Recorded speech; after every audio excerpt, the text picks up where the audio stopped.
ఎరా తమ్ముడికి 3 ఏళ్లు శిక్ష పడేసరికి కనకరాజు కంగారు పడిపోతున్నాడు. ఎలాగైనా ఆ శిక్ష తప్పించాలని హైకోర్టుకి వెళ్తాడంటావా? వాడి సంగతి నాకెందుకురా? నాకు ఈ శిక్ష ఎప్పుడు తప్పుతుందో ముందు ఆ విషయం చెప్పు. అబ్బబ్బబ్బబ్బా, ఆడవాళ్ళు ఈ గెటప్ ఎలా భరిస్తున్నారో ఏమిటో. అమ్మా, తల్లి, చెల్లి, యువర్ ఆల్ గ్రేట్. వదినా వదినా రా వదినా రా వదినా. మరే అబ్బా కూర్చో వదినా. ఇప్పుడు చెప్పు, ఇదేమిటి నీ దగ్గర సిగరెట్ వాసన వస్తుంది? సిగరెట్ తాగే మొగుళ్ళ పెళ్ళాలి మూతులు సిగరెట్ కంపు కొట్టమంటే ఇప్పుడే మా ఆయన వచ్చి ఇచ్చి వెళ్ళారు. చెప్పాడు పాడేమిటి? అది సరిగాని వదినా, ఇలా చెప్పా పెట్టకుండా సడన్ ఎంట్రీస్ ఇవ్వకే. ఏ ఆ కొత్తగా పెళ్ళైన జంట కదా మేము, ఇప్పుడు ఏ సీన్ లో ఉంటామో ఏమిటో. అబ్బా రాన్లే గాని ముసలమ్మ మూలుగుతోంది, కాస్త తలంటుతావా? తలంట నేనా? నీకా? వదినో, పొద్దుట్నుంచి సాయంత్రం దాకా నీకు తలంటుతూనే ఉంటా.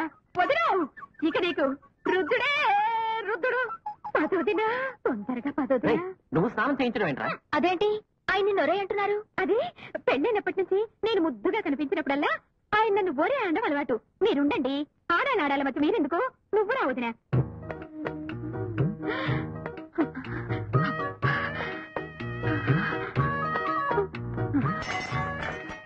ఏంటి వదినా కింద పడేశావు? ఏమీ లేదే, నిన్ను చూసి నేనే పడిపోతున్నా. వదినా, నీ ఒళ్ళంతా రోజు నిమ్మకాయ బద్దలేసి బాగా రుద్దుకోకూడదు, నిక్కలాడిపోతావు. ఇదేంటి ఒళ్ళంతా మాటలు చెమటలు? బాత్రూంలో చెమట్లేంటి? నా కండిషన్ నీకేం తెలుసు? ఇదేంటి చేతులు వణుకుతున్నాయి? ఇది వణుకుడు కాదు వదినా, ఒక నరం వెళ్ళి ఇంకో నరాన్ని దబాలనంటే కొట్టింది.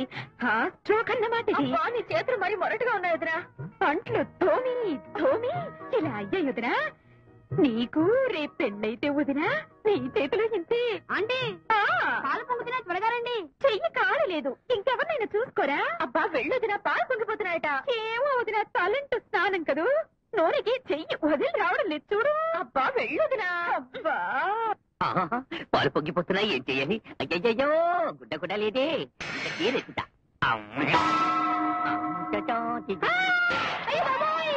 పిల్లాడిలా గావు కేక పెట్టాడు. అయ్యో కిట్టు, మమ్మీ నాన్నమ్మ పిన్ని అందరూ రండి. ఆంటీ ఆంటీ కాదు అంకులు, ఆంటీ ఆంటీ కాదు అంకులు. నా మాట వినమంటుంటే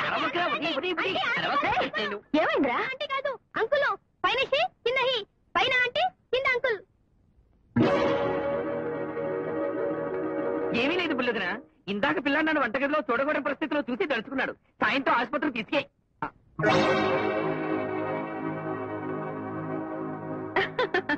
సాయంత్రం హాస్పిటల్ తీసుకెళ్తే అన్ని సరైపోతాయి. డాక్టర్ కూడా మనవాడే, మన ఘంటసాల గారు అల్లుడు వద్దు రామకృష్ణ. చకాచకా ఇంజక్షన్ చేస్తే అన్ని సర్దుకుంటాయి. రారా బాబు రా. ఏంటి అందరూ కోపంగా ఇట్టే వస్తున్నారు? అయినా చిన్నదిన కోపంలో కూడా నువ్వెంత ముద్దొస్తున్నావు. ఎవరు నువ్వు? ఇంకెవరిని? సీతారసం గారు అమ్మాయిని. తొక్కుడు బిల్లాట్లో నేనే ఫస్ట్.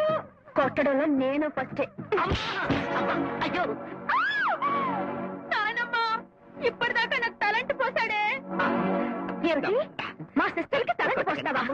పెళ్లికారు ఆడపిల్లతో ఏం సరి వెదవశాలు? అయ్యో అయ్యో అయ్యో, ఆగండి. ఆగమ్మో, ఇందులో నా తప్పే లేదు.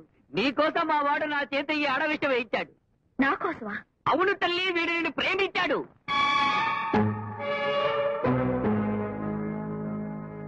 దగ్గరుండి రోజు నిన్ను లైన్ వేసుకోవచ్చని పాప ఈ ప్లాన్ వేశాడు. నీ లైన్ తగలద్దట్టే ఉంది. ఒంటి మీద ఒక్క నూలు పోవు లేకుండా నా మనవరాలు చూసావు. ఇప్పుడు దానికి గత్యం కావాలి.